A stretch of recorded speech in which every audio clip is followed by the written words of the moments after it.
하나님의 말씀 로마서 6장 15절에서 18절까지 말씀을 읽도록 하겠습니다.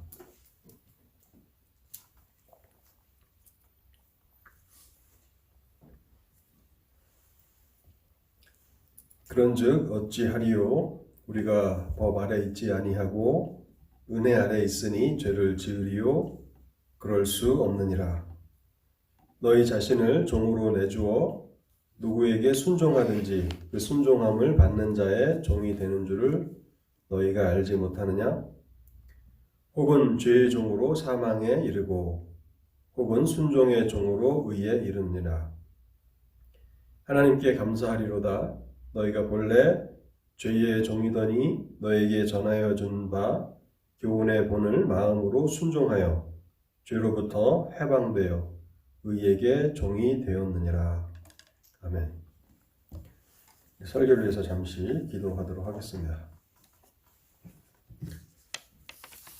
하나님 아버지, 오늘도 하나님께서 무한한 긍휼과 자비를 베푸셔서 저희들로 하여금 하나님 앞에 나와 예배하게 하시니 감사합니다.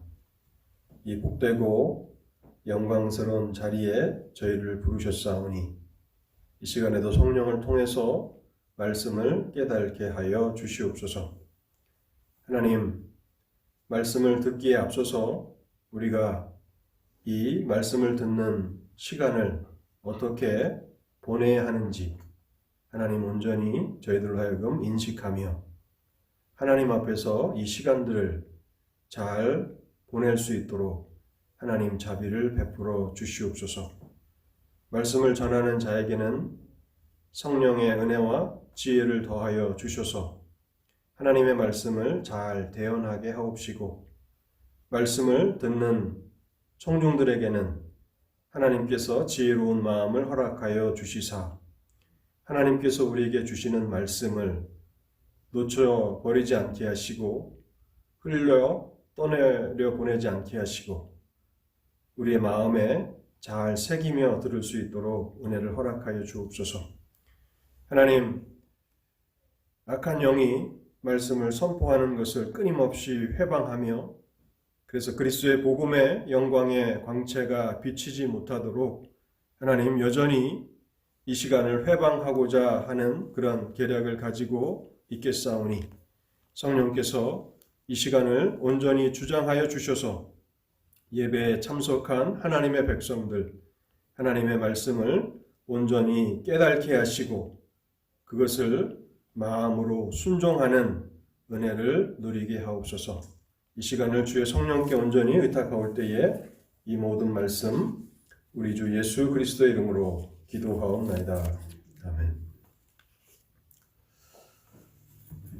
우리는 오늘 로마서 6장의 두 번째 단락을 시작하게 되었습니다. 저는 이 로마서가 크게 두 부분으로 구성된다는 말씀을 이미 드렸습니다. 로마서 6장 1절에서 14절까지 또 15절에서 23절까지 이렇게 로마서가 두 단락으로 나뉘어진다는 말씀을 드렸습니다. 우리는 특별히 지난 시간에 12절에서부터 14절까지의 말씀을 생각해 보았는데요. 이것은 첫 번째 단락이 이제 결론 지어지는 그런 부분이었습니다. 사도 바울의 서신을 우리가 생각할 때 그러므로 라고 하는 단어가 매우 중요하다라고 하는 사실을 강조했습니다. 지혜로운 교사인 사도 바울은 단순히 하나님의 진리를 설명하는 것으로 만족하지 않습니다. 자신이 설명한 진리를 반드시 적용하면서 그렇게 마무리 짓는데 이 그러므로라고 하는 단어는 바울이 앞에서 설명한 진리를 적용한다라고 하는 그런 사인이 되는 그런 부분입니다. 그래서 12절부터 14절 이 적용 부분을 생각하면서 세 가지 적용을 우리가 생각해 보았습니다. 로마서 6장을 통해서 사람이 그리스도와 연합된다라고 하는 이 영광스러운 진리를 잘 이해했다면 세 가지를 잘 실천하라라고 하는 그런 적용이었습니다. 여러분 어떠한 적용이었죠? 첫 번째는 하나님의 영광을 위하여 죄와의 싸움에서 반드시 승리하라 하는 그런 적용이었습니다. 여러분 하나님의 영광을 위하여라고 제가 앞에 이 소두를 붙인 그 의미를 충분히 이해하셔야 합니다. 왜 저는 하나님의 영광을 위하여라고 하는 이 소두를 붙였죠? 죄와의 싸움이 여기에 우리의 구원이 달려있기 때문에 죄와의 싸움에서 반드시 승리하라 그런 뜻이 아니었습니다. 하나님을 기쁘시게 하기 위하여 우리가 우리 지체를 죄에게 내주어 불의의 병기로 사용하게 된다면 그 일을 하나님이 기뻐하시지 않기 때문에 하나님의 영광을 위하여 죄와의 싸움에서 승리하라 그렇게 첫 번째 적용을 했고요. 두 번째는요. 자원하여서 자발적으로 하나님을 섬기라고 하는 그런 적용을 우리가 생각해 보았습니다. 우리가 때때로 어리석음으로 우리 몸을 죄가 다스리도록 허용할 때가 있는데 우리는 그렇게 해서는 안 되고 우리 자신과 우리의 지체를 자원하여 하나님을 섬기는 데 사용하라. 그래서 자발적인 자원하는 기쁨으로 하나님을 섬기는 사람들이 되라 하는 두 번째 적용을 우리가 생각해 보았고요. 그 세 번째는 은혜 아래에 있는 것이 무슨 의미인지 은혜 아래에 있는 그 행복과 영광을 온전히 이해해야 한다 하는 적용을 해보았습니다. 하나님께서 예수 그리스도 안에서 전능하신 능력으로 역사하셔서 우리를 구원하셔서 더 이상 율법 아래 있지 않고 은혜 아래로 옮겨주셨습니다. 은혜 아래에 있다라고 하는 그 행복과 영광이 무엇인지 우리가 현재 그리스도 안에 있는 이 위치가 어떠한 위치인지를 온전히 이해해야 한다라고 하는 그런 적용이었습니다. 여러분 은혜 아래에 있다는 것은 어떤 의미였습니까? 더 이상 율법 아래에 있지 않다는 의미였습니다. 우리의 행위로 율법의 완전한 순종을 이루지 못한다면 우리는 율법의 저주를 받게 될 것입니다. 그래서 율법 아래에 있다는 것은 곧 어디 아래에 있는 것이라고요? 율법 아래에 있다는 것은 저주 아래에 있는 것이다. 갈라디아서가 말씀하고 있지 않습니까? 율법 아래에 있는 것은 저주 아래에 있는 것입니다. 근데 우리는 더 이상 그 저주 아래, 율법 아래에 있지 않다는 것이고요. 또 은혜 아래에 있다는 것은 그리스도 안에서 값없이 죄의 용서함을 받았다라고 하는 그런 의미를 포함하고 있는 것이고요. 세 번째는 거듭나서 새로운 성품을 소유한 사람들이 되었다. 히브리서 8장을 읽어보십시오. 그리고 새로운 관계 가운데 우리가 살아가게 되었다. 하나님은 우리 하나님이시고 우리는 하나님의 백성이며 그래서 하나님의 백성들 가운데는 성령이 내주하시는 이러한 새로운 관계 가운데 있다. 이것이 은혜 아래 있다라고 하는 의미였습니다. 오늘은 이제 이 로마서의 두 번째 단락 이 부분을 생각해 보려고 하는데요. 우리가 이 부분을 생각하면서 첫 번째로 우리가 배워야 하는 진리는요. 믿음으로 의롭다 하심을 받고 율법 아래서 은혜 아래로 옮겨진 사람들은 더 이상 죄의 종으로 살지 않는다는 것입니다. 믿음으로 의롭다 하심을 받고 그래서 율법 아래서 은혜 아래로 옮겨진 사람들은 더 이상 죄의 종으로 살지 않는다는 것입니다. 오늘 본문 15절과 16절을 제가 다시 한번 읽어보겠습니다. 그런즉 어찌하리요 우리가 법 아래 있지 아니하고 은혜 아래 있으니 죄를 지으리요 그럴 수 없느니라.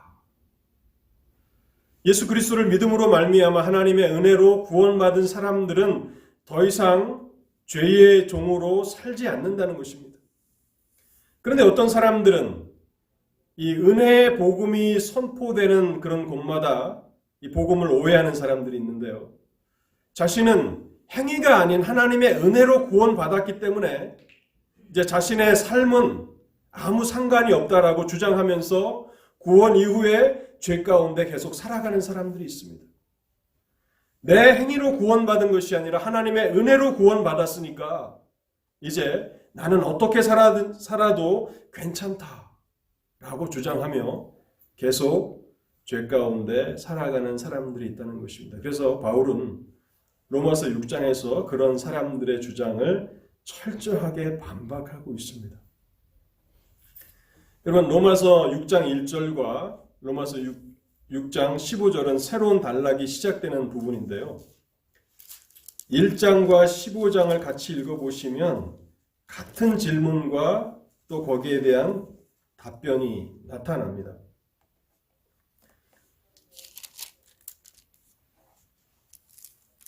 6장 2절에도 보면 그럴 수 없느니라 라고 그렇게 먼저 이 복음을 잘못 오해한 사람들의 그 의문을 다루고, 그런즉 우리가 무슨 말 하리요? 은혜를 더하게 하려고 죄에 거하겠느냐? 그럴 수 없느니라. 15절에 다시 한번 그 패턴이 나타납니다. 그런즉 어찌하리요? 우리가 법 아래 있지 아니하고 은혜 아래 있으니 죄를 지으리요? 그럴 수 없느니라. 여러분, 이것은 바울이 얼마나 철저하게 이와 같은 주장을 하는 사람들을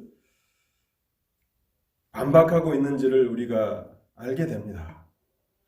이 6장 1절에서는요, 5장에서 바울이 사람은 믿음으로 말미암아서 의롭다 하심을 받는다라고 하는 그 진리를 진술했는데, 그 5장의 첫 번째 부분이 이제 믿음으로 의롭다 하심을 받는다는 그런 교리를 설명하는 그런 부분이죠. 그것을 설명하고 나니까 어떤 사람들이 복음을 오해해서 나의 행위로, 나의 의로움으로 하나님 앞에 의롭다 하심을 받지 않고 내가 예수 그리스도를 믿을 때 하나님께서 그 믿음을 통하여 예수 그리스도의 완전하신 의로움을 우리에게 전가시켜 주셔서 우리는 이제 그리스도의 의로움으로 옷 입게 되고 하나님 앞에 의롭다 하심을 받는다. 너의 행위가 아니라, 너의 의로움이 아니라 믿음을 통해서 전가되는 그리스도의 완전하신 의로움에 근거하여서 사람은 하나님 앞에 의롭다 하심을 받는다라고 그렇게 가르치니까, 그러면 나의 삶은 중요한 것이 아니지 않는가? 나는 이제 의롭다 하심을 받았으니, 믿음으로 의롭다 하심을 받았으니 아무렇게나 살아도 괜찮다라고 하는 사람들이 있었던 것입니다. 그리고 나서 15절에서도 또 한 번 그것을 반복하고 있는 것입니다. 이 그럴 수 없느니라 라고 하는 이 말씀은요, 만일 누군가가 하나님의 은혜의 복음을 그런 식으로 이해한다면 그것은 복음에 대한 모독이다 라고 하는 쐐기를 박는 것입니다. 어떻게 그러한 결론을 내릴 수 있겠는가 라고 하면서 철저하게 그러한 의견을 반박하고 있는 것입니다. 여러분, 우리가 이 로마서를 읽어 나가면서 사도가 이 문제를 제기하고 있다는 것을 생각해 보면요, 사도는 있지도 않는 가상의 어떤 문제를 로마서에서 다루고 있는 것이 아닙니다. 여러분, 복음이 선포되는 곳마다, 하나님의 복음이 선포되는 곳마다 거기에는 복음을 왜곡하는 사람들이 있고 복음을 오해하는 사람들이 있습니다. 과거에도 있었고 현재 우리 시대에도 있고 앞으로도 있을 것입니다. 그래서 하나님의 복음이 전파된 이후에 그것으로 충분하지 않습니다. 끊임없이 하나님의 말씀이 반복적으로 선포되어야 하고 잘못 이해한 것들을 바로잡는 그런 일들이 필요한데요. 여러분, 로마서 6장을 이렇게 쭉 한번 읽어 나가 보시면 바울이 이 6장에서 그리스도와의 연합이라고 하는 이 영광스러운 교리를 증거하면서 죄라고 하는 이 단어를 얼마나 많이 반복하고 있는가를 한번 세워보시기 바랍니다. 1절에, 2절에, 6절에, 7절에 놀라운 것은 10절 이후에는 18절까지 매 절마다 죄가 언급됩니다. 10절, 11절, 12절, 13절, 14절, 15절, 16절, 17절, 18절 매 구절에 죄라고 하는 단어를 언급하고 있습니다. 어떻게 보면 바울은 자신이 복음을 가르쳤는데 그것을 올바로 이해하지 못하고 있는 사람들로 인해서 염려하고 있는 것입니다. 여러분, 그렇기 때문에 이 신약의 서신서들이 있는 것이 아닙니까? 사도행전에서 바울이 가는 곳마다 복음을 전하고 그래서 교회들이 세워졌잖아요. 그것으로 충분하면 괜찮은데 복음을 오해합니다. 거짓 선생들이 역사합니다. 그래서 진리에서 이탈해 나아가는 것들 때문에 바울은 많은 교회들을 향하여서 서신을 써야 했던 것이죠. 그 중에서 갈라디아서를 한번 생각해 보겠습니다. 갈라디아서 1장에 보면요. 1장 7절과 8절에 보면요. 갈라디아서를 쓰는 그 목적이 기록되어 있습니다. 다른 복음은 없나니 다만 어떤 사람들이 너희를 교란하여 그리스도의 복음을 변하게 하려 함이라. 그러나 우리나 혹은 하늘로부터 온 천사라도 우리가 너희에게 전한 복음 외에 다른 복음을 전하면 저주를 받을지어다. 갈라디아 교회는 하나님의 복음에서 이탈해 가고 있었습니다. 바울은 그런 복음을 전한 적이 없었는데 사람들은 복음을 오해합니다. 복음이 쉽다고 생각하고 간단하게 생각하고 자기 중심적으로 그것을 잘못 해석합니다. 거기에 대해서 바울은 얼마나 단호한 태도를 취합니까? 이것은 복음을 왜곡시키는 것이다. 그리고 그렇게 전하는 사람이 있다면 하나님의 저주를 받아 마땅하다라고 그렇게 쓰고 있는 것입니다. 사람은 오직 믿음을 통해서 하나님의 은혜로만 구원을 받는다는 이 말씀이 잘못 오해되어서 성도들의 삶은 하나님 앞에서 중요하지 않다는 말씀으로 해석돼서는 안 됩니다. 그런데 우리가 종종 그렇게 해석할 때가 있습니다. 그것은 믿음으로 말미암아 의롭다 하심을 받는다는 하나님의 은혜의 복음을 오해하는 것입니다. 성도들의 행위는 스스로를 구원할 수 없습니다. 그 누구도 자기의 행위로, 자기의 의로움으로 하나님 앞에 구원을 받을 수는 없습니다. 그러한 측면에서 우리는 우리의 행위가 아닌 믿음을 통한 하나님의 은혜로 의롭다 하심을 받습니다. 그러나 성도들의 삶은 자기 자신을 구원하는 데 있어서는 매우 연약하지만 성도들은 그 삶을 통해서 하나님을 기쁘시게 할 수 있습니다. 그리고 반드시 그렇게 해야 하는 것입니다. 여러분, 디도서 2장 14절에 보면요. 이런 말씀이 있는데요. 디도서 2장 14절을 제가 한번 읽어보도록 하겠습니다.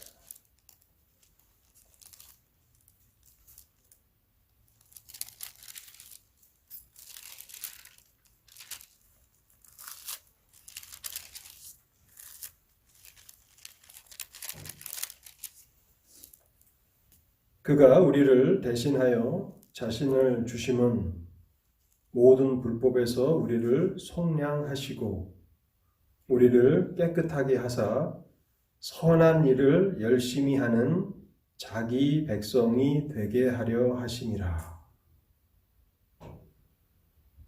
하나님께서 우리를 불법에서 죄에서 속량하십니다.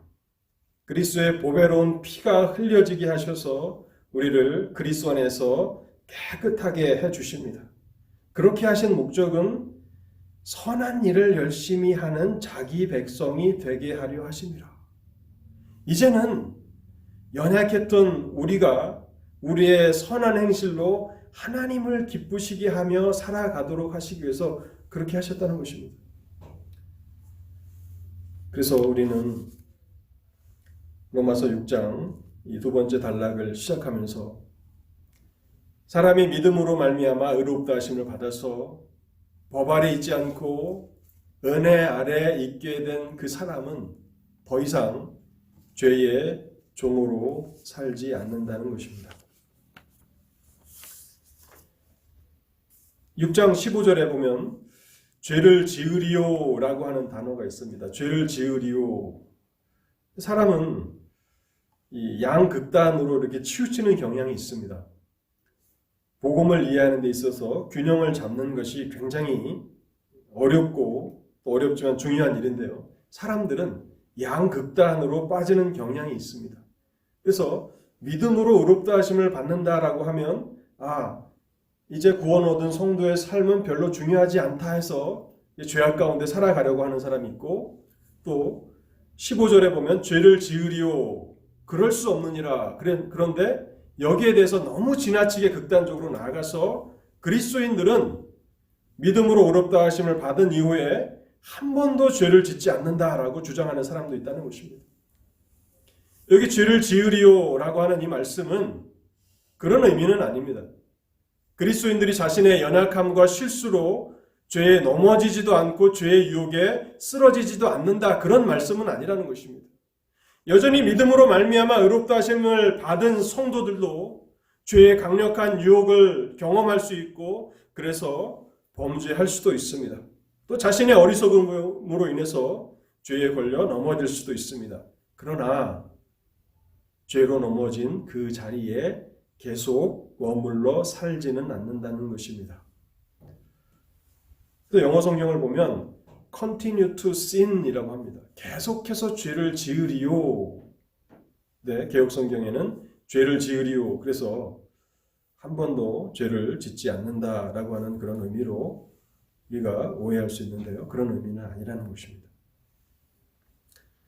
요한일서 3장 9절에는 이런 말씀이 있습니다. 하나님께로부터 난 자마다 죄를 짓지 아니하나니 이는 하나님의 씨가 그의 속에 거하며 그도 범죄하지 못하는 것은 하나님께로부터 났음이라. 요한일서 3장 9절도 많이 오해하는 구절 가운데 하나입니다.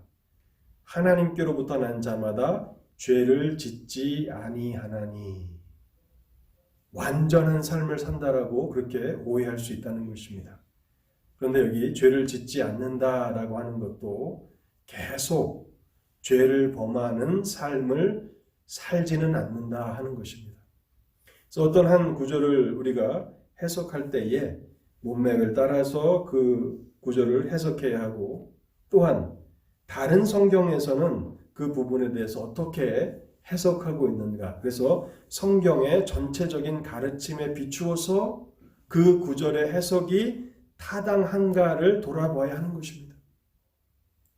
근데 이단들의 특징은 문맥을 무시하고 어떤 한 구절의 해석을 가지고 와서 거기에 모든 것을 다 이렇게 세우는 그런 특징들이 있는데요. 그래서 요한일서의 3장 9절의 말씀이나 로마서 6장 15절에 죄를 짓지 않는다라고 하는 것은 너무 극단적으로 나아가서 우리가 실수하여서 범죄하지도 않는다는 그런 말씀으로 이해해서는 안 된다는 것입니다. 본문을 통해서 우리가 두 번째로 배워야 하는 진리는요, 우리가 누구에게 순종하는지를 통해서 우리가 어떤 사람인지를 드러낸다라고 하는 사실입니다. 우리가 누구에게 순종하는지를 보면 우리가 어떤 사람인지를 알 수 있다는 것입니다. 16절 말씀을 제가 다시 한번 읽어보겠습니다. 너희 자신을 종으로 내주어 누구에게 순종하든지 그 순종함을 받는 자의 종이 되는 줄을 너희가 알지 못하느냐? 우리는 내가 예수를 믿는다라고 신앙을 고백하면 그것으로 끝이라고 생각하는데 바울은 그렇게 생각하지 않습니다. 우리의 신앙 고백이 뭐 아무 가치가 없다 그렇게 말씀하는 것은 아닙니다. 신앙 고백이 중요할 뿐만 아니라 누구에게 순종하는지를 통해서 우리가 어떤 사람인지를 드러낸다는 것입니다. 신앙 고백은 훌륭할 수 있습니다. 그래서 흠잡을 것이 없는 완전한 신앙 고백을 할 수 있습니다. 그런데 그 사람이 누구에게 순종하는지를 우리가 볼 때에 만일 죄에게 순종한다면 그는 죄의 종인 것이고 하나님께 순종한다면 그 사람은 하나님의 종이다라고 하는 그런 진리를 이곳에서 주고 있는 것입니다. 어떤 의미에서 그 사람의 신앙 고백보다도 더 중요한 것은 그가 누구에게 순종하는가 하는 것입니다. 16절을 근거로 해서 우리는 모든 인류를 두 부류로 나눌 수 있습니다. 죄의 종으로 살아가는 사람과 순종의 종으로 살아가는 사람으로 나눌 수 있다는 것입니다. 자기 자신을 죄에게 내주어서 죄를 섬기면 그 사람은 죄의 종입니다. 반면에 자기 자신을 하나님께 드리고 하나님을 섬긴다면 그 사람은 순종의 종이고 의의 종이고 하나님의 종이라고 할 수 있는 것입니다. 16절에서 죄의 종과 순종의 종 이 두 개를 대조하고 있는데 여기에는 미묘한 차이가 있습니다. 그것은 죄의 종이 되는 것은 강압에 의한, 강제에 의한 것입니다. 그래서 영어 단어에 보면 슬레이브라고 하는 단어를 씁니다. 노예라는 뜻이죠. 죄의 노예. 그런데 하나님을 섬기는 데 있어서에는 강제가 없습니다. 강압이 없습니다. 그래서 종이라는 서번트라고 하는 단어를 씁니다. 죄의 노예로 살아갈 것인가 하나님의 종으로 살아갈 것인가 라고 하는 그런 차이가 있다는 것입니다. 히브리서 2장 15절에 보면 이런 말씀이 있는데요. 또 죽기를 무서워함으로 한평생 매여 종노릇하는 모든 자들을 놓아주려 하심이니. 죄에 매여 있다라고 하는 것은 강제로 강압적인 것이 있다는 것입니다. 그러나 하나님의 종이 되는 것에는 이러한 강제성이 전혀 없습니다. 자원하는 사람들이, 하나님을 사랑하는 사람들이 하나님 앞에 자발적으로 자기 자신을 들여 섬겨 나간다는 것입니다. 이 로마서를 쓰고 있는 사도 바울을 한번 생각해 보십시오. 바울은 교회에 서신을 쓸 때마다 자기 자신을 소개하는데 자신을 하나님의 종이라고 그렇게 항상 자랑스럽게 이야기합니다. 로마서 1장 1절에도 이런 말씀이 있죠. 예수 그리스도의 종 바울은, 예수 그리스도의 종 바울이라고 그것을 자랑스럽게 영광스럽게 생각하면서 자신은 그리스도의 종이라고 말한다는 것입니다. 그래서 우리가 멋진 흠이 없는 완벽한 신앙 고백을 하는 것도 중요하지만 우리가 누구에게 순종하며 살아가고 있는가? 죄의 소욕에 날마다 순종하고 살아가는가? 그렇다면 우리는 죄의 종입니다. 그러나 우리가 우리 자신을 하나님 앞에 드리며 하나님께 순종한다면 그 사람은 하나님의 종이라는 사실이죠. 여기에 우리가 또 주목해야 하는 한 가지 또 미묘한 차이가 있는데요. 본문 16절 하반절을 제가 다시 한번 읽어볼 테니까 어떠한 차이가 있는지를 잘 생각해 보십시오. 혹은 죄의 종으로 사망에 이르고 혹은 순종의 종으로 의에 이르느니라. 지금 죄의 종과 순종의 종이 대조되고 있고 그래서 죄의 종으로 살아간다면 결국에는 사망에 이른다라고 말씀하고 있죠.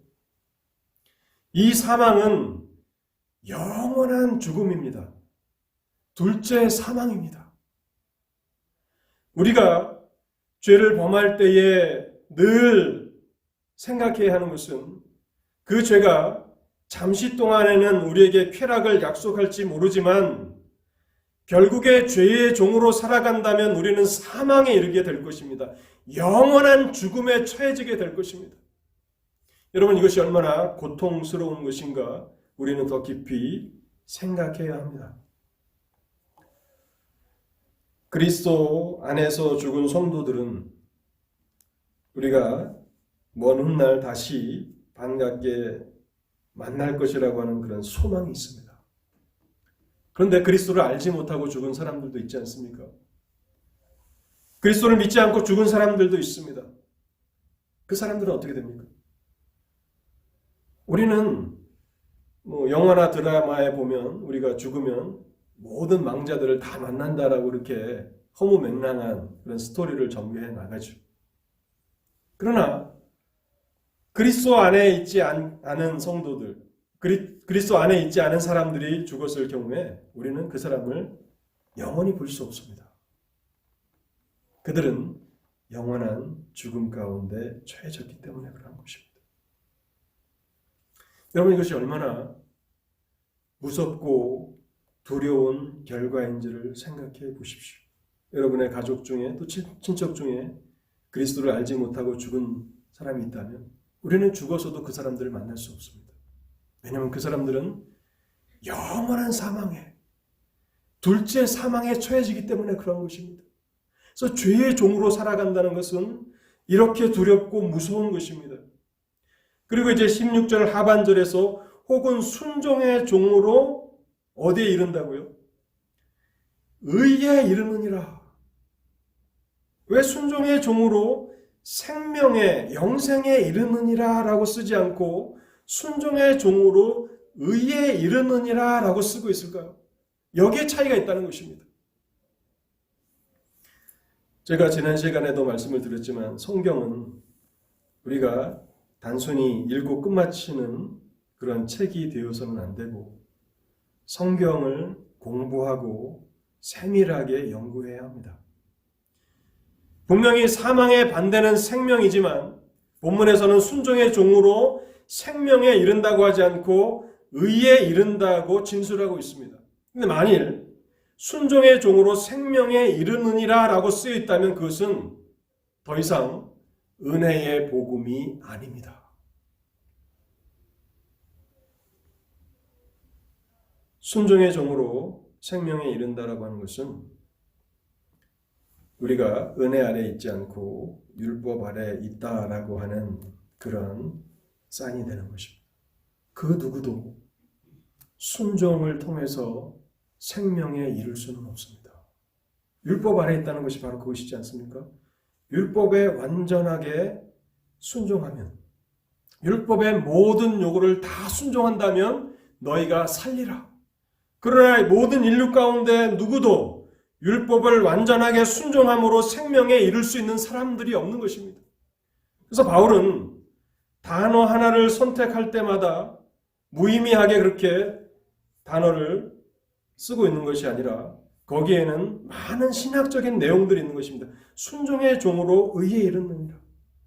그래서 순종의 종으로 의에 이르느니라 라고 기록하게 하신 하나님을 우리는 찬양해야 하는 것입니다. 우리는 순종의 종으로, 의의 종으로, 하나님의 종으로 살아가지만 그 순종을 통해서 우리의 구원을 획득하는 것은 아닙니다. 영생을 보장받는 것도 아닙니다. 순종의 종으로 살아가는 것은 의라. 여러분, 의는 무엇입니까? 하나님의 성품이지 않습니까? 어떠한 기준을 완전하게 만족시키는 하나님의 성품입니다. 하나님은 하나님의 율법을 우리에게 주셨는데 그 율법이 곧 하나님 자신입니다. 그리고 이 의를 이루게 된다고 할 때, 하나님을 닮아간다고 할 때에 그것은 곧 하나님을 기쁘시게 하는 일이 되겠죠. 우리가 의의 열매를 맺어간다면 그것으로 우리의 영생을, 우리의 구원을 보장받지는 못할지라도 그 삶은 하나님을 기쁘시게 하는 삶이 됩니다. 뿐만 아니라 우리가 믿음을 통해서 그리스도의 전가된 의로 의롭다 하심을 받은 이후에 순종의 종으로 살아가면서 점점 더 우리가 우리의 성화를 이루는 그런 삶을 살아가게 되는 것입니다. 기독교 복음은 하나님의 말씀에 순종함으로 생명을 얻는다고 선포하는 종교가 결코 아닙니다. 오직 사람은 그리스도를 믿음으로 말미암아 하나님의 은혜로 생명을 얻습니다. 그런데 왜 믿음으로 의롭다 하심을 받고 율법 아래서 은혜 아래로 옮겨진 사람들은 순종의 종으로 살아갑니까? 그것이 하나님을 사랑하는 성도들의 방식이기 때문에 그런 것입니다. 요한일서를 제가 몇 구절 읽어보겠습니다. 요한일서 2장 5절 또 5장 3절을 제가 읽어보겠습니다. 요한일서 2장 5절입니다. 누구든지 그의 말씀을 지키는 자는 하나님의 사랑이 참으로 그 속에서 온전하게 되었나니. 누구든지 그의 말씀을 지키는 자는 하나님의 사랑이 참으로 그 속에서 온전하게 되었나니. 5장 3절도 읽어보겠습니다. 하나님을 사랑하는 것은 이것이니 우리가 그의 계명들을 지키는 것이라. 하나님을 어떻게 사랑합니까? 우리 다 같이 하나님 사랑합니다 라고 외치는 것이 하나님을 사랑하는 것입니까? 물론 때때로 그렇게 외칠 수도 있겠죠. 정말 하나님을 사랑하는 것은 그의 계명을 지키는 것입니다. 말씀에 순종하며 살아가는 것입니다. 내가 하나님의 말씀을 지킴으로 내 자신의 구원을 이룰 수는 없지만 하나님의 말씀을 순종하는 삶을 통해서 하나님을 사랑하고 있음을 나타낼 수 있고 하나님을 기쁘시게 할 수 있다는 것입니다. 사랑하는 성도 여러분, 여러분들은 누구에게 순종하고 있습니까? 죄입니까? 하나님이십니까? 본문을 통해서 우리가 마지막으로 배워야 하는 진리는요, 하나님께서는 복음을 통해서 전 인격적인 변화를 일으키신다는 사실입니다. 하나님께서는 복음을 통해서 전 인격적인 변화를 일으키십니다. 그래서 죄의 종된 자들을 의의 종으로 변화시키십니다. 17절과 18절 말씀을 다시 한번 읽어보겠습니다. 하나님께 감사하리로다. 너희가 본래 죄의 종이더니 너희에게 전하여 준 바 교훈의 본을 마음으로 순종하여 죄로부터 해방되어 의에게 종이 되었느니라. 교훈의 본을 마음으로 순종하여 죄로부터 해방되어 의에게 종이 되었느니라.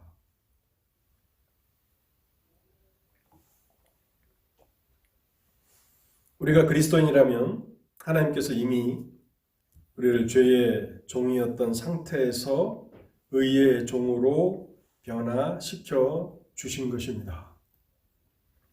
17절과 18절은 한 사람이 어떻게 그리스도인이 되는지 그 과정을 잘 설명해 줍니다. 모든 사람은 한 사람도 빠짐없이 율법 아래서 죄의 종으로 태어납니다. 그래서 평생 죄의 지배 아래서 죽기를 무서워함으로 죄에 매여 죄의 비참과 불행 가운데 일생을 보내게 됩니다. 그런데 어떻게 죄의 종이 되었던 한 사람이 그리스도인이 될 수 있습니까? 그것은 하나님께서 복음을 통해서 전 인격적인 변화를 일으키시기 때문에 그러한 것입니다. 에베소서 2장 1절에서 5절까지를 제가 읽어보겠습니다. 그는 허물과 죄로 죽었던 너희를 살리셨도다. 그때 너희가 그 가운데서 행하여 이 세상 풍조를 따르고 공중의 권세 잡은 자를 따랐으니 곧 지금 불순종의 아들들 가운데서 역사하는 영이라. 전에는 우리도 다 그 가운데서 우리 육체의 욕심을 따라 지내며 육체와 마음에 원하는 것을 하여 다른 이들과 같이 본질상 진노의 자녀이었더니 긍휼이 풍성하신 하나님이 우리를 사랑하신 그 큰 사랑을 인하여 허물로 죽은 우리를 그리스도와 함께 살리셨고 너희는 은혜로 구원을 받은 것이라. 에베소서 2장에서는 두 번이나 너희는 죄로 죽어 있었다라고 선언합니다. 허물과 죄로 죽었다. 1절과 마지막 5절에 너희는 그때에 죄와 허물로 죽었다고 말씀하고 있습니다. 그런데 하나님께서, 긍휼이 풍성하신 하나님께서 우리를 살리셨다고 말씀합니다. 그리스도와 함께 우리를 살리셨고 그 순간 우리의 영혼은 거듭나게 된 것입니다. 하나님의 말씀이 비로소 우리 속에서 역사하기 시작하였고 우리는 그 말씀을 마음으로 순종하는 사람들이 된 것입니다. 여러분, 이것은 한 사람이 어떻게 그리스도인이 되는가에 대한 가장 완벽한 설명이라고 할 수 있을 것입니다. 사람의 구원은 전적으로 하나님께서 주도적으로 행하시는 일이십니다. 어떤 사람을 죄의 종에서 의의 종의 상태로 변화시키시는데 그 일을 주도하시는 분은 하나님이십니다. 에베소서 2장에서도 그렇게 기록하고 있을 뿐만 아니라 골로새서 1장 12절과 13절도 제가 읽어보겠습니다. 우리로 하여금 빛 가운데서 성도의 기업의 부분을 얻게 합당하게 하신 아버지께 감사하게 하시기를 원하노라. 그가 우리를 흑암의 권세에서 건져내사 그의 사랑의 아들의 나라로 옮기셨으니. 하나님은 우리의 구원에 있어서 모든 주권을 가지고 계신 분이십니다.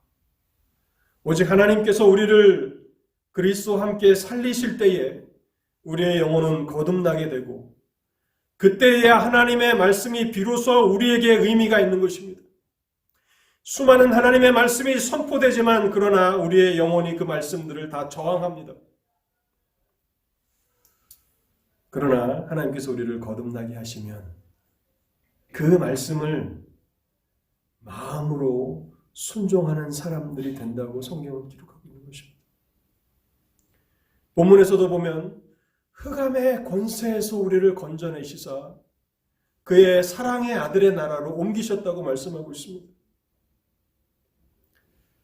그래서 에베소서는 계속해서 이렇게 우리에게 기록하기를 너희는 그 은혜에 은하여 믿음으로 말미암아 구원을 받았으니 이것이 너희에게서 난 것이 아니요 하나님의 선물이라. 행위에서 난 것이 아니니 이는 누구든지 자랑하지 못하게 함이라. 하나님의 구원을 온전하게 이해하게 된다면 그 누구도 자신의 구원을 자랑할 수 없습니다.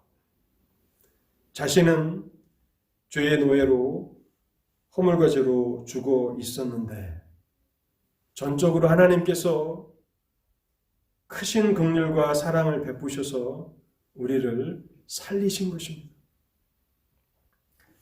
로마서 6장은 이렇게 놀라운 하나님의 엄청난 변화가 일어났다라고 하는 사실에 대한 증거가 무엇인지를 분명히 우리에게 제시하고 있는데요.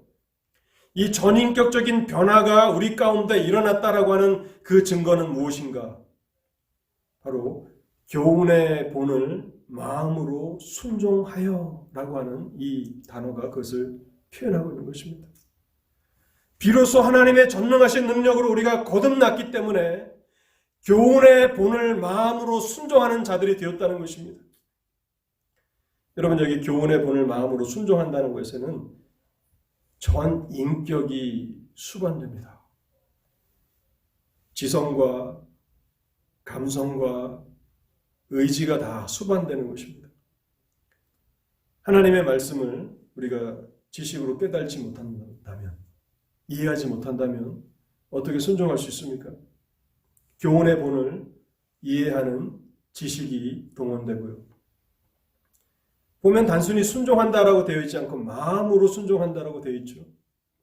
마음으로 즐거워하며 하나님의 말씀을 깨달은 것을 마음으로 즐거워하며 그것이 두 번째입니다.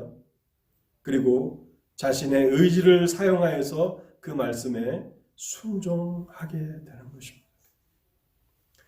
여러분, 그런데 여기 교훈의 본이라는 것은 어떤 말입니까? 교훈의 본이라고 하는 것은 좁은 의미에서 해석한다면 복음입니다. 복음의 메시지인데, 그런데 문맥을 따라서 살펴보면 좁은 의미가 아니라 넓은 의미라는 것을 압니다. 넓은 의미에서는 하나님의 말씀인 성경 전체를 의미하는 것입니다. 우리가 교동문으로 읽었던 디모데후서 3장 15절에서 17절을 제가 다시 한번 읽어보겠습니다. 귀를 기울여서 잘 들어보시기 바랍니다. 또 어려서부터 성경을 알았나니 성경은 능히 너로 하여금 그리스도 예수 안에 있는 믿음으로 말미암아 구원에 이르는 지혜가 있게 하느니라. 성경 전체가 구원에 이르는 지혜가 있게 한다고 말씀합니다. 모든 성경은 하나님의 감동으로 된 것으로 교훈과 가장 첫 번째 교훈이라는 단어가 나옵니다. 모든 성경은 하나님의 영감으로 기록되었고 교훈과 책망과 바르게 함과 의로 교육하기에 유익하니 모든 성경은 교훈하는 그런 책이라고 말씀하고 있는 것입니다. 이는 하나님의 사람으로 온전하게 하며 모든 선한 일을 행할 능력을 갖추게 하려 함이라. 여러분, 기독교 복음 전파 가운데 쪽복음들이 전해진 적이 있습니다. 그래서 저도 크리스찬 스쿨을 다녔을 때 학교에서 성경을 줬는데요. 신약 성경과 시편만 있는 그런 성경을 받았고 아마 수시로 받았던 그런 기억이 있습니다.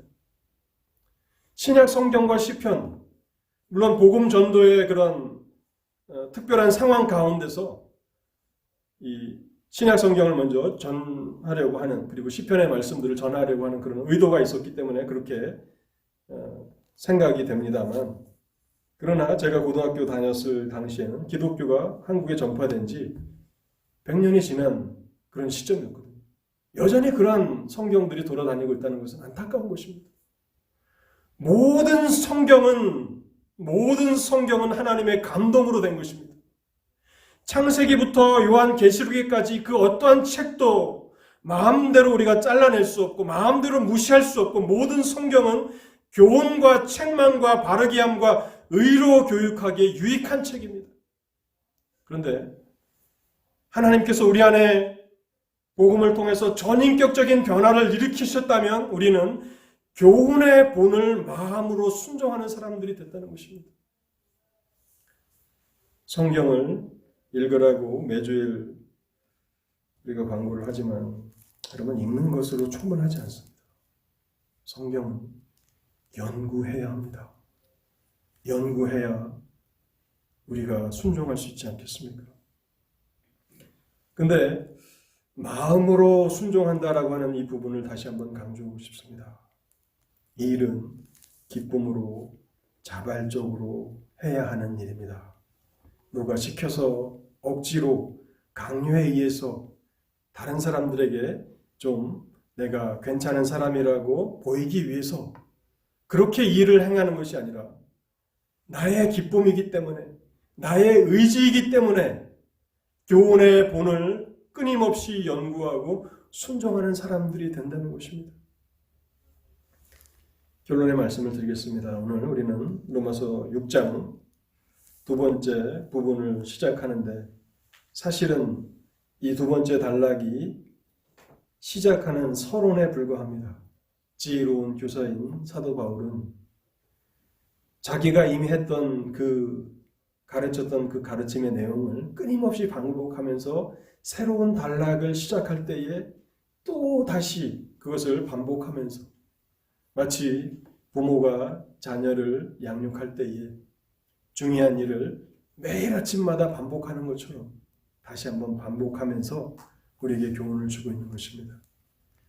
우리가 율법 아래 있지 않고 은혜 아래에 있다는 것을 배웠습니다. 그래서 은혜 아래 있으니 우리가 죄악 가운데 거할 수 있는가? 그렇지 않다는 것입니다.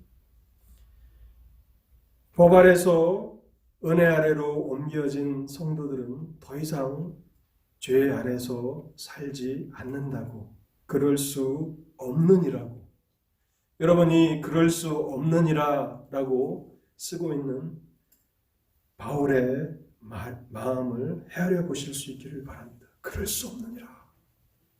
얼마나 이 그럴 수 없느니라고 하는 이 글을 쓰면서 하나님의 백성들을 향하여서 호소하고 있는지를 깨달으십시오. 그럴 수 없느니라.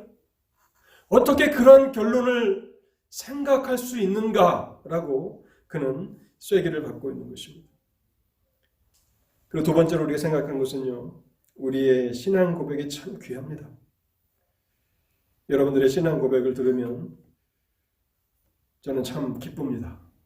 그런데 그것보다도 더 중요한 것은 누구에게 순종하는가를 통해서 우리가 어떤 사람인지를 드러낸다는 것입니다. 날마다 죄의 요구에 순종하는 삶을 살면서 하나님의 백성이라고 말할 수는 없는 것입니다. 그런데 순종의 종으로서 생명에 이르게 된다고 말씀하시지는 않습니다. 참 감사한 것이죠. 우리가 순종을 통해서 하나님 앞에 나아가야 하지만 하나님은 여기에 어떤 우리의 구원이 달려있도록 결정하지 않으셨습니다. 우리의 구원은, 우리의 생명은, 우리의 영생은 하나님의 은혜로 보장해 주셨습니다. 그런데 순종을 통해서 의의 열매를 맺을 수 있다고 말씀하십니다. 그것은 하나님이 기뻐하시고 또 우리가 법정적으로 하나님 앞에서 의롭다 하심을 선언받은 사람인데 실제적으로 의로운 사람들이 되는 성화를 이룰 수 있는 길이라고 말씀합니다. 또 세 번째, 하나님께서는 복음을 통해서 전인격적인 변화를 일으키십니다. 그래서 교훈의 분을 마음으로 순종하게 하십니다. 하나님께서 이 은혜를 우리 가운데 더욱 풍성히 허락하여 주시사 선한 일에 열심하는 하나님의 친백성들이 모두 다 되실 수 있는 그러한 은혜가 우리에게 있게 되기를 바랍니다. 기도하겠습니다. 하나님 감사합니다. 오늘도 하나님의 말씀을 저에게 들려주시니 감사합니다. 하나님 아버지, 우리가 매주일 이렇게 하나님의 말씀을 듣고 있지만 이것이 언제까지나 보장된 시간들은 아닌 것을 알게 하옵소서. 또한 하나님께서 우리에게 주신 그 말씀들을 우리가 얼마나 많이 잃어버리고 살아가고 있는가도 생각해 보게 하옵소서. 하나님께서 우리 무리 가운데도 크신 긍휼과 자비를 통해서 역사하여 주실 때에 하나님의 말씀이 사랑하는 성도들의 심령 가운데 잘 박힌 못과 같이 심겨지는 은혜가 있게 하옵소서. 하나님의 말씀에 씨가 떨어지지만 길가의 밭에 떨어진 씨는, 또 돌밭에 떨어진 씨와 가시떨기에 떨어진 씨는 열매를 맺지 못하고 버려지는 것을 압니다. 하나님의 말씀이 그렇게 버려지지 않게 하여 주옵소서. 우리의 마음 가운데 역사하여 주시사 들은 말씀이 우리 속에서 강력하게 일하게 하시고, 그래서 30배와 60배와 100배의 결실을 맺는, 그래서 우리의 순종의 삶으로, 의의 삶으로 하나님을 기쁘시게 하는 하나님의 참된 백성들이 되도록 하나님 말씀과 함께 말씀을 통하여 일하여 주옵소서. 우리 주 예수 그리스도의 이름으로 기도하옵나이다. 아멘.